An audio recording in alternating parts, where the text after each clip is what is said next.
welcome to Tice Travel Time. I am currently at the Grand Canyon. It is my first time here ever, and today we are hiking the South Kaibab Trail. Super excited. We are only hiking to Skeleton Point, and I think it's a little over 6 miles, but I am super excited for my first time ever in the Grand Canyon. So come along with me as we do the South Kaibab Trail. The Grand Canyon is located in northern Arizona, and it's actually really easy to access by car. Most people drive in through the South Rim entrance, which is the most popular and open year-round. Grand Canyon! Arriving at the Grand Canyon! For this hike, you can't park directly at the South Kaibab Trailhead. Instead, you'll park near the visitor center or lodges and take the free park shuttle, which drops you right at the trailhead. It runs often and it's super straightforward, even if it's your first time here. The South Kaibab Trail starts at about 7,200 feet, and you immediately begin heading down into the canyon. There's really not a warm-up or anything, and you're just going straight down. This is typically fully exposed, but if you arrive really early, you can get some shade, which is really nice. There's also no water along the trail, so I highly recommend that you bring enough water and recognize it is very hot in the canyon. So far, we've been going downhill and it's been pretty shaded. It's pretty iconic thus far. It's definitely known to be more of a sunny trail, but we're super in the shade right now, which is great. As you start hiking, one of the coolest things is realizing you're literally walking through millions of years of Earth's history. All of these rock layers were formed over time from ancient oceans, deserts, and river systems, and then carved out by the Colorado River starting about 5 to 6 million years ago. Ooh, Our first stop was Point, which is about 0.9 miles in. This is where the views really hit. You start to see just how massive this canyon actually is and how the layers stack on top of each other. The first part of the trail was pretty shady and honestly nice and cool. We are hiking at around 6 a.m., so it's definitely cooler. The sun is up though. It's definitely getting shiny. We just entered the sun after Point, so it's going to get warmer. From there, we continued down to Cedar Ridge, about 1.5 miles in. This is a really popular turnaround spot and a good place to take a break. We made it to Cedar Ridge. From Cedar Ridge, we kept going toward Skeleton Point, which is about 3 miles from the trailhead. By this point, you've dropped around 2,000 feet in elevation, and on a clear day, you can actually see the Colorado River way down below, which we were able to see.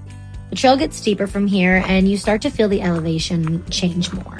You'll also notice more desert plants along the way, including this tall, spiky one that looks straight out of a Dr. Seuss book. That's agave, and it's super adapted to the desert. It stores water in its leaves and can survive really harsh conditions out here. After admiring the desert plants along the trail, we continued hiking down and just taking in the incredible views the Grand Canyon had to offer with every step. Eventually, we made it to our turnaround point at Skeleton Point, which was the perfect place to pause and soak it all in and then head back up. We officially made it to Skeleton Point, which is an awesome viewpoint for the hike. This is where we're going to be turning around. We're about a little less than 3.5 miles, but we walked a little bit past the sign and you can actually see the Colorado River and all of the different layering. So it's definitely worth just making sure that you walk a little bit further from the actual sign point. We're excited to head back and we're feeling positive about all the uphill that is to come. This is where we decided to turn around. And it's really important to remember to turn around as it's a long way up. Going down is the easy part, but the hike back up is where things get really tough. Every step you took down, now you have to climb back up. And at this point, you're already a little tired and it actually gets so much hotter, and then there really is likely no shade as you go up. We just got back to Cedar Ridge and it is definitely getting hot out. We are a little under 5 miles and we just hit 2.5 hours.